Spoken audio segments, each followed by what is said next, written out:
guys in the dark. I was once canoeing the boundary waters between Minnesota and Canada. These aren't your normal backyard ponds. The boundary waters are thousands of enormous lakes interconnected with each other. Think mini Great Lakes. We'd been canoeing and camping along the lakes for probably about a week at this point. We didn't really have an itinerary, just planned to boat and camp, fish, and live off the land for about 2 weeks. We had a GPS and a satellite phone to call a helicopter for pickup whenever we were done. Anyways, a week in, we were set to canoe a few hours to the next lake. An hour or so in, and we are in the center of an extremely long and narrow lake. Unfortunately, a storm started to blow in, and the waves of the lake swelled to about 2+ feet. Too much for our dinky canoes to go. We pull off to a random clearing on the shore and set up camp and rush, to avoid being totally thrashed by the rainstorm. We set up camp and hunkered down for the night. By the next morning it had cleared up. We started walking up the coast of the lake about 200 feet from our camp, looking for a good fishing spot. What we actually found was another campsite.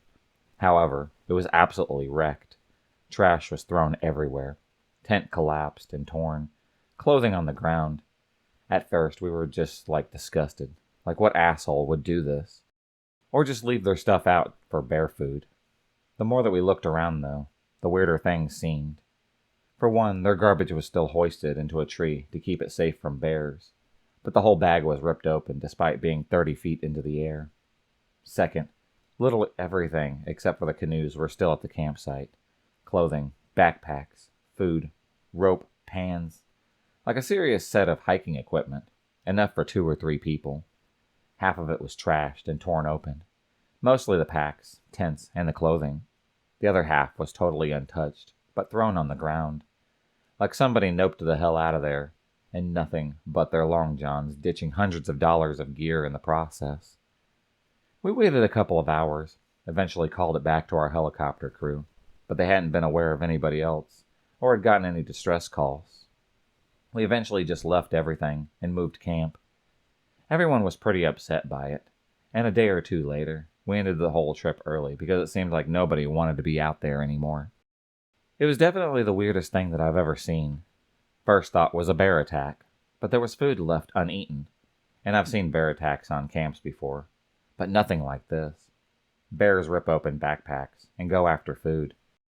They're usually pretty easy to scare away. What still sticks with me is why all their clothing and packs were still there, with half being totally destroyed and half being untouched. I still don't get it. I've done a lot of other camping and hiking, rafting and biking all around the country, and I've never had any other weird experiences like this.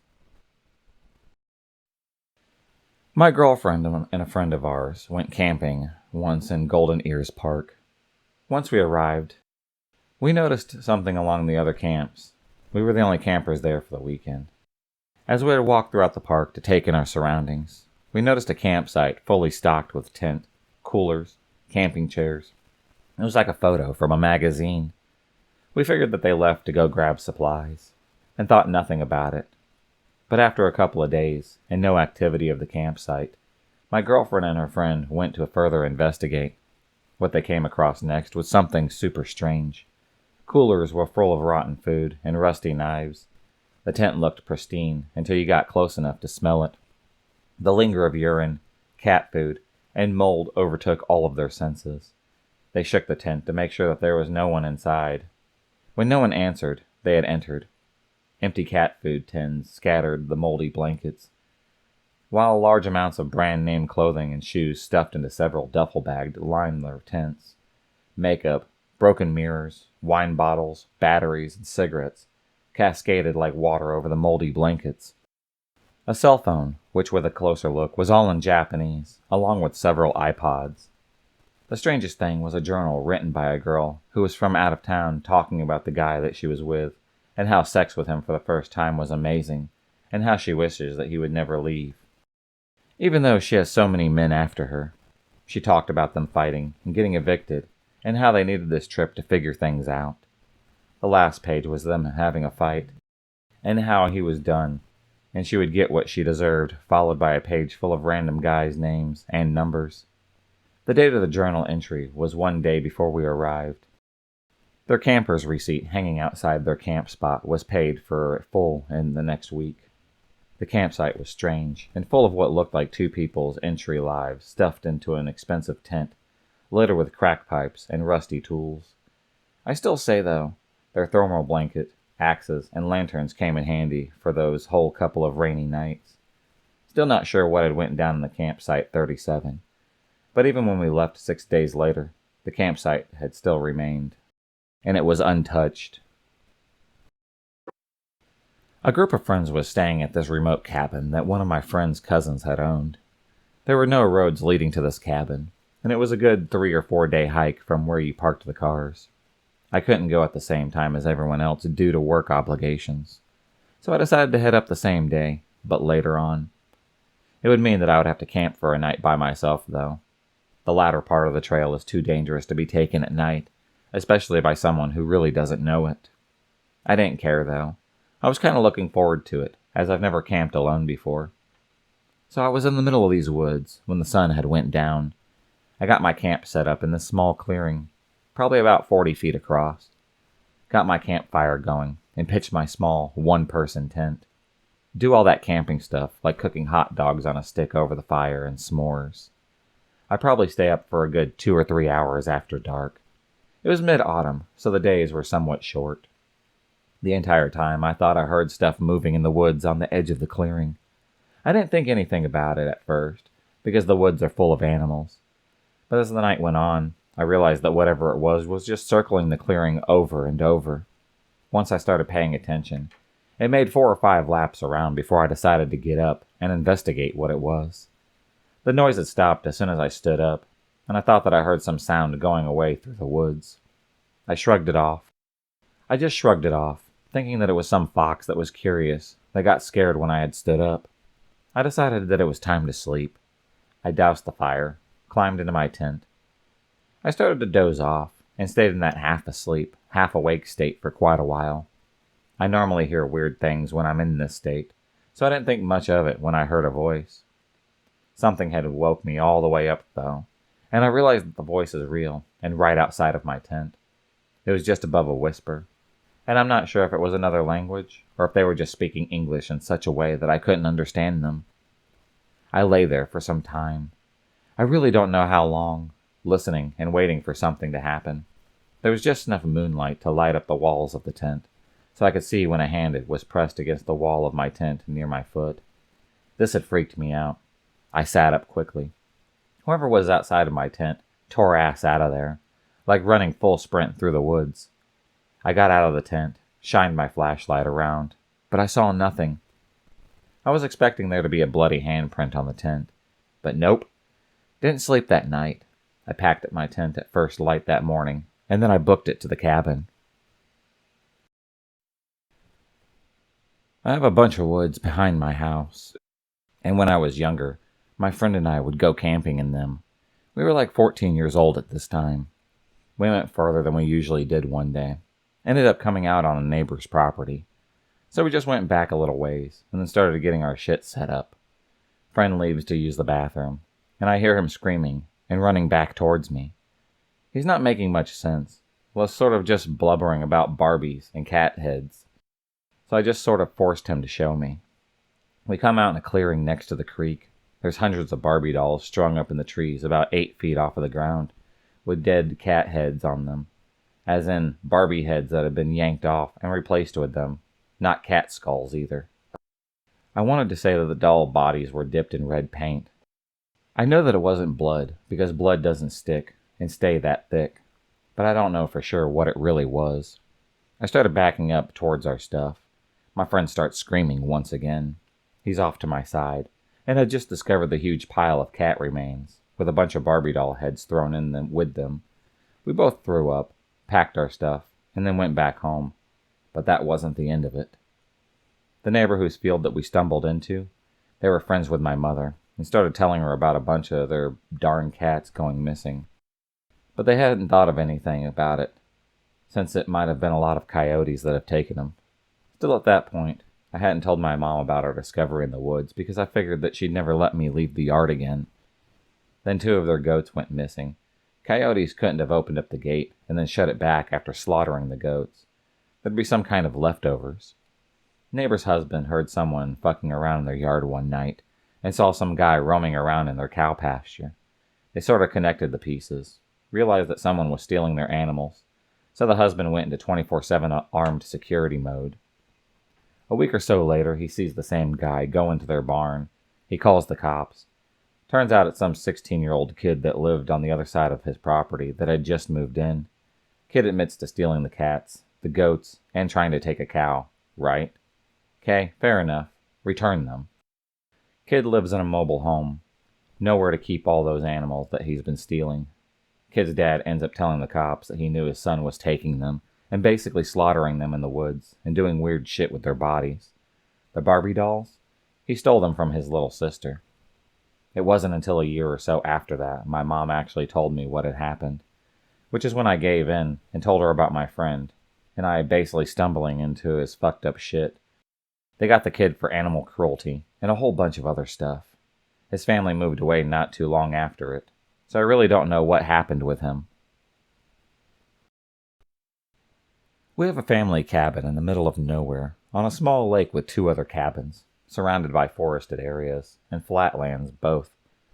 About 2 miles away from the cabin, and across the dirt road, is a wildlife reserve. As kids, we walked there all of the time, had the opposite of helicopter parents.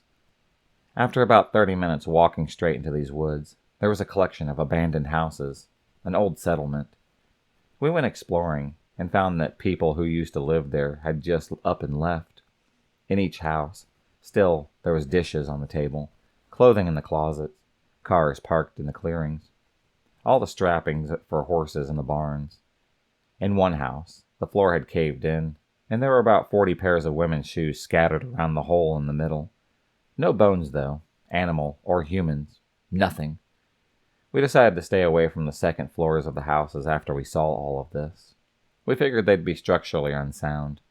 A skeletal treehouse in the middle of the clearing. After we told my parents, my dad wanted to come and look too. In one of the houses we found a bedroom, fully intact. The sheets were still on the bed.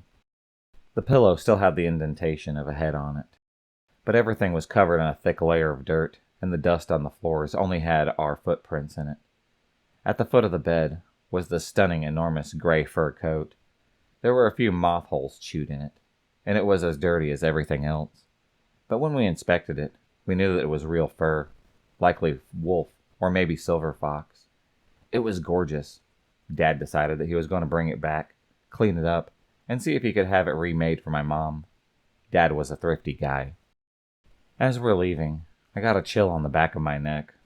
About 60 yards from the house, I turn around. I saw an old woman glaring at us from the window of the second floor. She had her hair in a loose bun and was wearing a blue shawl on her shoulders over her cream-colored blouse. I immediately felt super guilty. I grabbed my dad, who was about 10 yards ahead of me, told him that we had better put that coat back, because the woman was still living there, and we had probably scared her, and she looked pretty pissed off. We turned back around. I pointed to the window that I saw her glaring at us from. There was no one there. I said that she must have gone downstairs. As we approached the house, still carrying that stupid coat, one of the windows in another house suddenly slammed shut. I ran as fast as I could into the woods. My dad, being dad, stayed behind and started yelling for the lady to come out, saying that he was sorry and stuff like that. Went upstairs. There was no one there. Dust on the floor undisturbed. Then he smarted up and dropped the coat in a big hurry, and we beat it back to the road as fast as we could.